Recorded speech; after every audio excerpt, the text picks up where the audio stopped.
네, 오랜만에 만난 가족, 친지들과 어떤 이야기 나누셨습니까? 그 어느 때보다 이슈가 많은 이번 추석, 밥상머리에 오를 정치권 화제도 짚어보고요.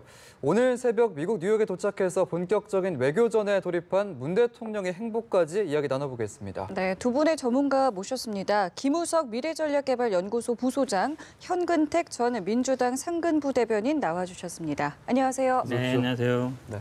차례는 지내고 오셨습니까? 네, 지내고 왔습니다. 네. 가족들 만나면서 밥상에서 좀 어떤 이야기들이 오고 가던가요, 네. 이번 추석에? 저희 사실은 뭐 차례는 우리 형 집에서 지내는데 우리 형이 직업 군인입니다. 예. 그래서 이제 NLL 문제라든지 안보 문제가 사실 매번 이제 명절 때마다 저하고 많이 부딪히는데요. 직업 군인이고 저는 또 민주당 쪽에 있다 보니까 예. 이번에도 보니까 아마 큰 틀에서는 안보와 관련 협의에 대해서는 일단 이견을 일치를 봤는데 예. NLL 문제라든지 이런 문제는 아마 좀 부딪히더라고요. 근데 결국은 아마 이번 추석에도 많은 분들이 밥상머리에서 아마 남북 정상회담 문제 얘기를 많이 했을 것 같습니다. 예. 그리고 일단 뭐 경제 문제도 얘기 안 할 수가 없는데요. 일자리 문제라든지. 근데 일자리라든지 이런 문제들은 저희 조카들이 거의 이제 20대 후반 이런데요. 예. 말을 못 꺼내요. 뭐 취직했냐, 뭐 결혼했냐 이런 얘기 하면 오히려 좀 어려운 분위기잖아요. 예. 근데 저는 이번 추석 지내면서 좀 한 가지 좀 좋은 변화를 본 게요. 그러니까 시댁을 먼저 가야 되냐, 처가를 먼저 가야 되냐 이런 얘기들이 아주 자연스럽게 나오더라고요. 아. 그리고 이 호칭 문제, 예. 그 남자 쪽과 여자 쪽을 달리 보는 문제, 이건 사실 예. 정치적인 문제는 아닌데 여튼 미투 운동 이후에 많이 달라졌다 그런 부분에서 저는 어쨌든 우리 사회가 좀 좋은 방향으로 가는 면은 있는 것 같다 이렇게 보고 있습니다. 예. 네. 소장님은 어떤 이야기 나누셨습니까? 가족들이 모이면 하지 말아야 할 두 가지 주제가 종교하고 정치 얘기라고 하는데 그걸 안 할 수가 없죠. 사실 예. 정치 얘기는 뭐 오래간만에 만난 사람들은 공통의 주제가 있어야 하니까 정치 얘기를 안 할 수가 없고 실제로 이번 같은 경우에는 굉장히 굵직굵직한 주제들이 많았어요. 예. 당장 뭐 이렇게 만났을 때 첫째 화두가 되는 건 결국 남북 정상회담이 될 텐데 그거는 뭐 가족들이 만나가지고 오랫동안 얘기하기는 좀 그런 상황이었고 결국 좀 도입을 해서 본론으로 들어가다 보면은 결국 먹고 사는 문제를 얘기 안 할 수가 없지 않습니까? 예. 그래서 얼마나 지금 시대가 팍팍한지 이런 얘기들을 주로 많이 나누는 것 같아요. 우리 집안만 그런지 모르겠지만 어찌됐든 예. 일자리 문제나 뭐 양극화 문제, 소득의 양극화 문제나 이런 것들은 어떻게 보면 배고픈 문제고 부동산 문제는 어떻게 보면 배 아픈 문제인데 예. 둘 다 굉장히 사람들을 어렵게 만드는 건 틀림없는 것 같습니다. 그런데도 길거리에 있는 사람들 밝은 표정을 보면서 지금 상황에 있어서 뭐 어느 쪽으로 갈지 이런 우려와 기대라고 하는 부분들이 계속 같이 되는 상황에서 예. 연휴 기간 동안에 국민들이 많은 좀 희망을 가지고 했었으면 좋겠다라는 생각이 들고 결국은 지금 문재인 대통령이 내일 새벽에 뭔가 굵직한 성과를 내면은 예. 그것도 국민들한테는 좀 좋은 선물이 되지 않겠느냐 이런 생각을.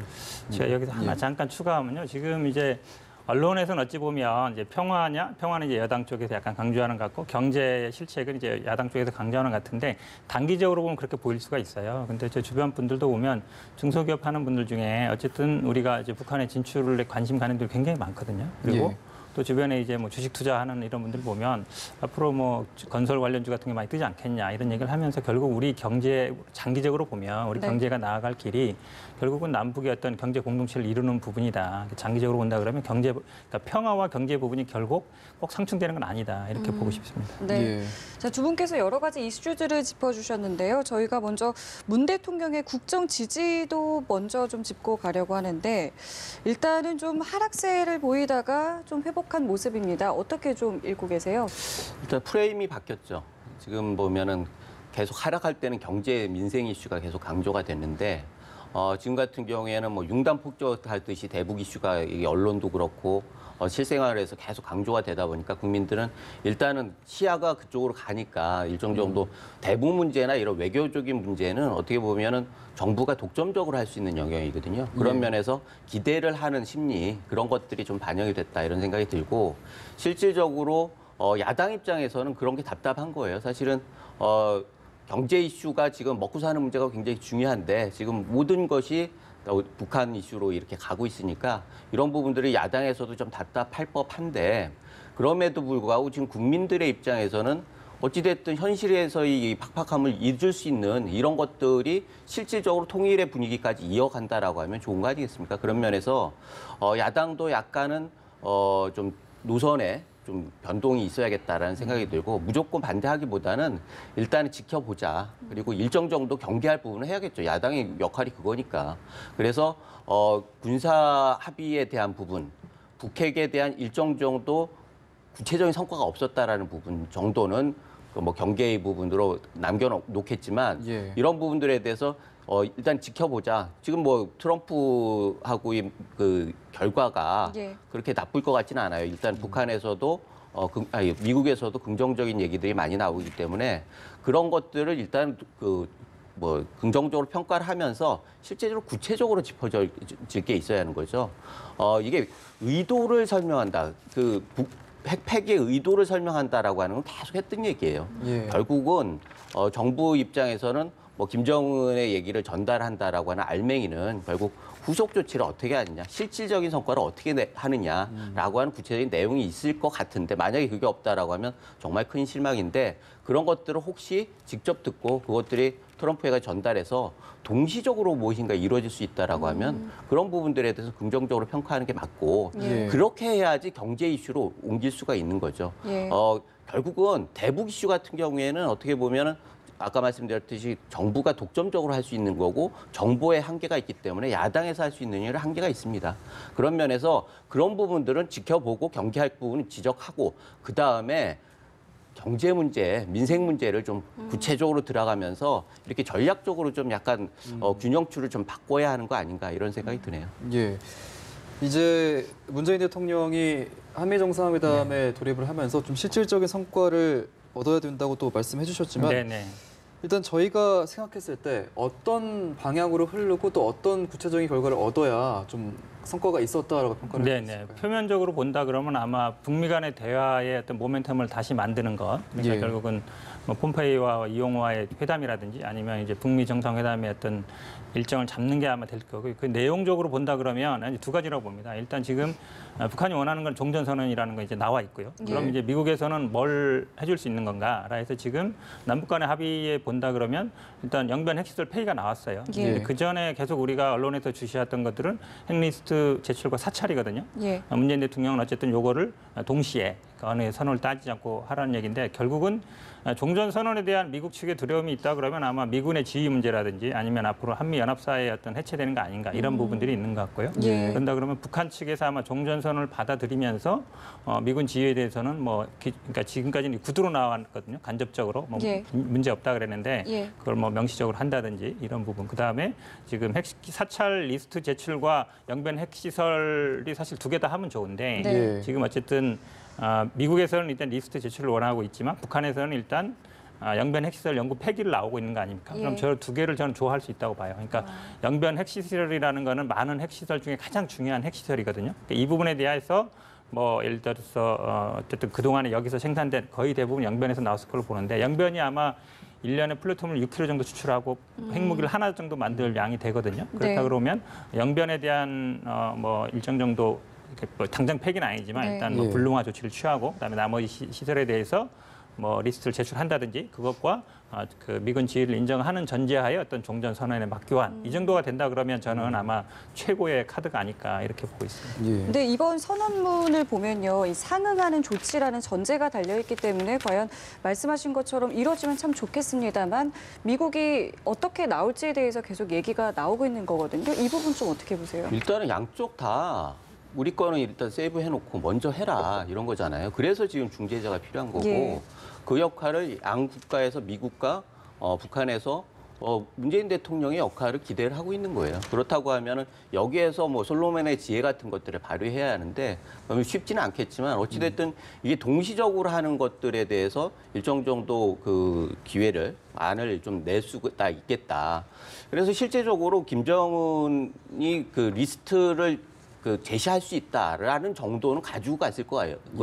종전선언은 어떻게 평화협정을 가기 위한 전 단계고 선언적인 의미가 있는 거고 네. 핵리스트를 제출하는 거는 감시와 핵폐기라고 하는 3단계죠. 첫 번째 단계이기 때문에 예. 이런 것들을 일정 정도 막교환을 할 수 있는 거거든요. 그런 면에서 이 양자를 어떻게 둘이 동시적으로 이렇게 이끌어 갈 수 있느냐라고 하는 게 숙제인데 그런 것들을 일정 정도 드러나진 않았습니다. 김정은이 어떤 식으로 얘기를 했을지는 모르겠지만 네. 공개되지 않은 무엇인가가 있다라고 하니까 그런 예. 것들 가져가서 트럼프와 뭐 담판을 하든지 해가지고 실질적으로 성과를 내지 못한다라고 하면 이 부분에 대해서는 어떻게 보면 계속 양쪽이 그 진흙탕 싸움으로 들어갈 수밖에 없어요. 예. 그런 면에 있어서 미국도 그렇고 북한도 그렇고 우리나라 입장에서도 이 상황은 굉장히 중요한 기회인 동시에 이게 실패됐다고 하면 끊임없는 불확실성으로 가는 예. 거거든요. 예. 그런 면에서 문재인 대통령이 어깨가 무겁다고 했듯이 국민들도 굉장히 숨 죽이면서 보고 있는 거죠. 지금 이런 상황에서 아까 그 교환한다라고 하는 부분들이 굉장히 하는데 예. 보증을 선다라는 게 중요한 거예요. 우리 대통령이 보증을 쓴다라고 하는 것들은 일정 정도 양쪽에서 손해 보지 않도록 우리가 완충적인 역할을 하는 건데 보증을 쓰기 위해서는 일정 정도 위험을 감내해야 한다는 거죠. 예. 만약에 북핵 문제가 그대로 남아 있거나 미군 철수가 되거나 그러면 미국이나 북한의 위험이라기보다는 사실 우리나라가 굉장히 큰 문제거든요. 미군이 만약 철수한다면 그거는 미국에서 우려할 일이 아니에요. 어떻게 보면 우리나라가 이런 발전하기 위해서는 한미동맹과 미군이라고 하는 위치가 굉장히 중요한 역할을 해야 하는데 갑자기 그렇게 된다고 하면 우리 경제적으로 굉장히 어려움이 있을 수 있고 예. 그런 면에서 이 부분에 있어서는 우리의 이해관계가 가장 중요하기 때문에 실질적으로 미국은 미국의 입장을 얘기하고 북한은 북한의 입장을 얘기하는데 중재하기 위해서는 우리 입장이 명확해야 하는 거죠. 우리가 어디까지 부담을 가질 것인가, 리스크를 어디까지 테이크할 수 있는가 예. 이런 부분들에 대해서 명확하게 전략을 가지고 있을 거라고 생각을 하는데 그런 것들이 잘 반영이 돼가지고 이 협상이 잘 이루어졌으면 좋겠다는 생각입니다. 예, 아무래도 중재를 하는 입장상 좀 의미 있는 진전이 있기를 저희도 좀 바라보겠습니다. 네. 이번 문 대통령의 미국 방문의 또 다른 이제 이유가 유엔 총회 연설이거든요. 맞습니다. 이번에 좀 네. 어떤 내용이 나올지 많이 궁금해하고 있는데 아무래도 대북 제재에 대한 완화에 대한 얘기가 좀 나올지 이 부분도 좀 궁금하거든요. 네, 뭐 아마 일차적인 목표는 아마 이제 남북 간 회담 평양에서의 선언에 대해서 아마 국제적인 지지를 호소하는 그리고 어쨌든 북한의 어떤 비핵화 의지 그리고 어떤 종전선언의 필요성 이런 것들을 아마 역설할 것 같고요. 예. 이 대북 제재 부분은 굉장히 민감하지만 지금 네. 유엔이라든지 아니면 특히 이제 미국의 의지가 확고합니다. 지금 계속 강조하고 있거든요. 트럼프 대통령도 그렇고 폼페이오 국무장관도 그렇고 대북 제재 때문에 지금 북한이 어쨌든 비핵화에 나오는 것이다 이렇게 보고 있어서 예. 비핵화에 대한 구체적인 어떤 진전, 특히 리스트 제출이라든지 아니면 일정 부분의 뭐 핵무기 반출이라든지 뭐 폐기라든지 그러니까 눈으로 보이는 어떤 행동이 없이는 아마 대북 제재를 쉽게 풀어줄 것 같지 않습니다. 그렇다고 본다 그러면 문재인 대통령이 먼저 그렇게 얘기를 꺼내기는 쉽지 않다라고 봅니다. 저는. 예. 예. 이 3박 5일 일정 가운데 당장 내일 새벽에 이제 한미 정상회담이 있고 이 이후에 지금 이야기한 이 유엔 총회 기조연설이 있기 때문에 그렇기 때문에라도 이 한미 정상회담에서 어떤 이야기가 나오느냐가 더 중요할 것 같아요. 사실 그 한미 정상회담에서 무엇인가 후속 대책이 나오지 않으면 북미 그 2차의 정상회담의 스케줄이 나오거나 아니면은 그 폼페이오가 방북할 수 있는 구체적인 조건들이 나오거나 예. 이런 것들이 있지 않다라고 하면은 유엔에서 연설도 굉장히 제한적일 수밖에 없어요. 예. 현 변호사님 말씀하셨듯이 지금은 국제 제재라고 하는 부분들은 어떻게 보면은 협상의 완성을 위한 전제 조건이란 말이죠. 그런데 협상에 좋은 성과를 내지 않은 상황에서 제재를 완화시켜달라. 그런 것들은 어떻게 보면 너무 과속하는 분위기로 비춰질 수가 있어요. 그렇죠. 그래서 예. 먼저 꿰야 할 단추가 아니라 엉뚱한 단추를 꿰는 그런 상황이 벌어질 수가 있기 때문에 문재인 대통령 같은 경우에 우리 정부 같은 경우에도 굉장히 이건 전략적으로 신중하게 접근을 해야 할 문제고 그러리라고 생각을 합니다. 그런데 어찌됐든 트럼프와의談판이 새벽에 어떤 결과를 내느냐가 이 모든 것들의 첫 번째 단계다. 그래서 이거는 어떻게 보면 그 결과에 따라서 국내 정치에도 직결되는 거예요. 국내에서 만약에 트럼프가 다른 얘기를 하거나 하면은 야당에서 가만히 있겠습니까? 야당에서 당연히 공격을 할 테고 그러면은 문재인 대통령 입장에서도 사면초가가 되는 거예요. 예. 김정은한테도 면이 안 서는 거고 트럼프와의 관계도 그렇고 국내적으로도 고립되고 이런 상황이 벌어지지 않기 위해서 지금 굉장히 골머리를 앓고 계실 거다 이런 생각이 듭니다. 예. 아까 전에 이제 소장님께서 이제 지금 상황에서 우리 정치권도 좀 많이 단합을 해야 된다 네. 말씀해 주셨는데 지금 평양 공동선언에 대한 평가가 좀 엇갈리고 있는 상황이고 네, 네. 김성태 원내대표가 NLL 포기 주장을 꺼내 들어서 지금 네네. 화제가 되고 있는데 이 부분 한번 좀 짚어주시죠.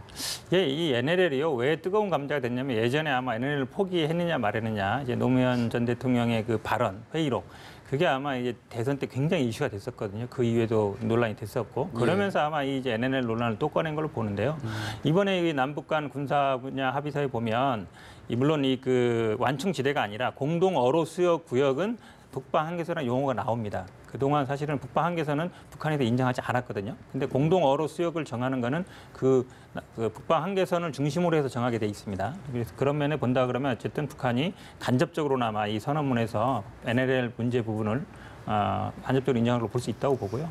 지금 이제 결국은 NLL에서의 거리 차이를 많이 따지고 있는데 네. 이제 저는 계속 말씀드리는 게 이게 만약에 뭐 EEZ라든지 아니면 해안 경계선을 얘기한다 그러면 이게 거리가 굉장히 중요한데 결국은 바다 면적도 있지만 이 육지상에 포함되는 육지 면적 그중에서 무기가 얼마 정도 과연 있느냐. 우리 황해도에 굉장히 우리 서해 오도를 위협하는 무기들이 굉장히 많습니다. 해안포라든지 뭐 지휘대 함미사일이라든지 아니면 뭐 방사포들도 있고요. 그런 부분을 봐야 되는데 지금 단순히 거리만 갖고 따져서 얘네를 포기했다 그러는데 이거는 뭐 포기 문제가 아니고 제가 보기엔 어쨌든 그 우발적인 충돌을 방지하는 차원에서 예. 이 서해 오도가 굉장히 뜨거운 감자지 않습니까? 충돌할 수 있는 위험이 있었고 그런 부분에서 어쨌든 완충제를 둔 것이다 이렇게 봐야 된다. 그리고 무기의 대등성, 바다 면적이 아니라 무기 측면에서 본다 그러면 무기는 사실은 북한 쪽이 몇 배 더 많습니다. 지금 대여섯 배로 많다 그러는데요. 물론 질적인 부분은 모르겠습니다만 수적인 부분은 그렇거든요. 그래서 예. 본다 그러면 우리가 NLL을 포기했다는 주장은 저는 맞지 않다 이렇게 보겠습니다. 예. 이 부분에 있어서는 사실은 무기의 문제도 있겠죠. 그런데 문제는 이건 영토라고 하는 기본적인 국가의 요소들에 대한 문제가 걸려있기 때문에 첨예하게 얘기를 안 할 수가 없는 거예요. 예. 실제적으로 민족을 강조하느냐, 나라를 강조하느냐는 어떻게 보면 아주 본질적인 문제예요. 북한에서는 우리 민족끼리 얘기하고 우리는 하나다라고 얘기하는 민족에 대해서 다 계속 강조를 하는 거고 우리는 우리 국가의 정체성에 대해서 강조를 하는 거예요. 우리 헌법에서는 자유민주주의라고 하는 게 굉장히 중요한 틀이기 때문에 네. 북한에서 얘기한 그런 체제와 어떻게 하면 이걸 조화를 시켜나갈 것인가라고 하는 게 기본적인 문제인데 지금 민족을 강조하다 보면은 영토를 좀 잃는 게 무슨 문제냐라고 하는 걸로 귀결될 가능성이 커요. 그런 면에 있어서 이건 어떻게 보면 진영에 있어서 굉장히 중요한 문제고 이념적으로 뿌리까지 다 있는 굉장히 중요한 문제이기 때문에 정부에서도 이 부분을 그렇게 가볍게 생각하지 않았으면 좋겠고 예. 실제로 이것들이 파장들이 계속 커지다 보면 통일 국면에서도 굉장히 중요한 역할들을 하는 거거든요. 예, 예. 그게 원한이 되거나 뿌리 깊이 분란이 되거나 이런 식으로 가면은 앞으로 남북 관계에도 굉장히 악영향이 되고 뭐 장기적으로 말하면 통일 과정에 있어서 여러 가지 협상들이 있을 텐데 그런 면에서도 지뢰를 까는 것이 되기 때문에 이런 부분들에 대해서는 국내적으로 합의가 먼저 이루어진 다음에 하는 게 맞고 실제로 NLL 문제는 사실은 처음에 발표하는 것과 내용이 너무나 달랐어요.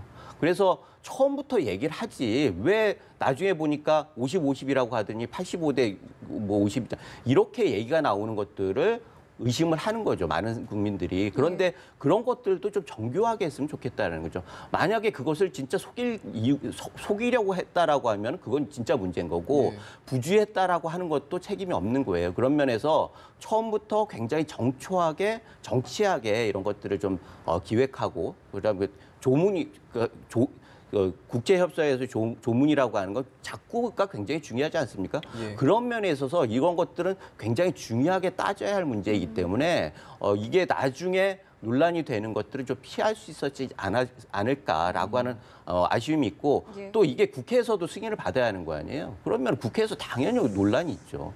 그런데 이런 부분들에 대해서 설득을 잘 해야 한다. 그리고 만약에 그게 잘못된다고 하면은 애초부터 이거는 잘못됐다라고 인정을 하든지 이렇게 해가지고 이 문제는 그냥 현상적으로 얘기하기보다는 좀 긴 관점에서 좀 접근하는 게 좋지 않겠느냐 생각이 듭니다. 저는 이 문제가요 앞으로 아마 이제 계속 논란이 될 수 있다고 봅니다. 왜냐하면 앞으로 사실상 이제 남북 간에는 종전을 한 거다. 그리고 불가침이 선언이 되면 그 다음에 문제한 게 군축 문제거든요. 예. 군축을 하면 항상 같은 수로 할 거냐 아니면 같은 질로 할 거냐 뭐 어떻게 할 거냐 굉장히 문제가 되거든요. 이번에도 논란이 됐던 뭐 지피를 동수로 한다. 그럼 북한은 지피가 많고 우리는 지피가 적은데 문제가 되지 않냐 이렇게 되는데 물론 그 과정상에서 문제가 될 수 있어요, 굉장히. 그러니까 앞으로 이 어쨌든 군사 분야에 있어서의 합의, 특히 군축 문제, 그러니까 서로 물리는 거거든요, 동시에. 그러니까 결국은 등가성이 굉장히 중요한데 그 등가성의 기준을 뭘 할 거냐. 네. 물론 거리도 중요하지만 어떤 무기의 질이라든지 양이라든지 당연히 지금 앞으로 저는 우리 수도권을 강장 위협하는 방사포라든지 아니 이런 문제도 당연히 나올 거거든요, 앞으로. 그랬을 때